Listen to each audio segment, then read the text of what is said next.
Bonjour à toi YouTube, on se retrouve aujourd'hui dans une nouvelle vidéo pour parler de Mob Psycho et plus particulièrement la saison 2.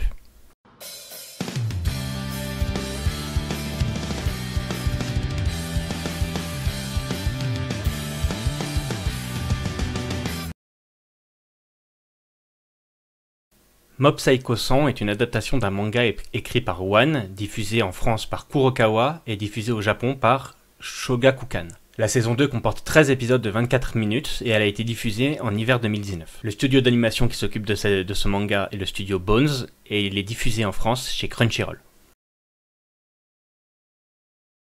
Kageyama Shigeo, alias Mob, est un jeune lycéen doté d'énormes pouvoirs psychiques. Le problème, c'est qu'il ne veut pas s'en servir parce que ça a une influence néfaste sur les personnes autour, entre les gens qui veulent se servir de lui pour ses pouvoirs magiques, le fait que ses pouvoirs ils sont dangereux et qu'il peut blesser des gens avec, donc il veut pas s'en servir. Il va donc chercher un mentor pour l'aider à contrôler ses pouvoirs, et il va rencontrer Reigen, qui est un escroc médium, et qui n'a pas de pouvoir du coup, mais qui connaît quand même pas mal de choses dans le paranormal, et qui va le soutenir pendant tout l'anime.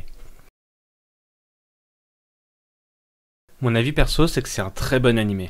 La saison 1 était déjà très cool à l'époque et la saison 2 l'est tout autant. Le seul défaut que moi j'y trouve, c'est que le début de saison est un peu slice of life, c'est-à-dire que le premier épisode il est centré sur lui-même, puis le deuxième épisode aussi, et moi j'apprécie moins le slice of life et je préfère avoir 13 épisodes sur une histoire globale plutôt que plusieurs épisodes, etc. Mais en l'occurrence, les premiers épisodes permettent de replacer les personnages dans leur contexte et dans l'histoire, et ça reste relativement sympa. L'animation est vraiment cool, que ce soit pendant les phases de combat ou pendant les phases, on va dire, plus normales, entre guillemets.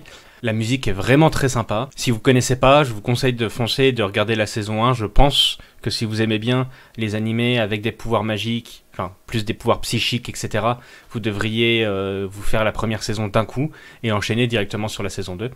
Vraiment très cool. Moi je lui mets un 9 sur 10. C'est une licence que j'apprécie, que j'avais déjà appréciée en 2016 pendant la saison 1. J'attendais la saison 2 avec impatience. J'attends la saison 3 avec impatience s'il y en a une, et j'espère qu'il y en aura une. Je pense qu'il y en aura une. Et voilà. Merci d'avoir regardé cette vidéo, et je vous dis à la prochaine.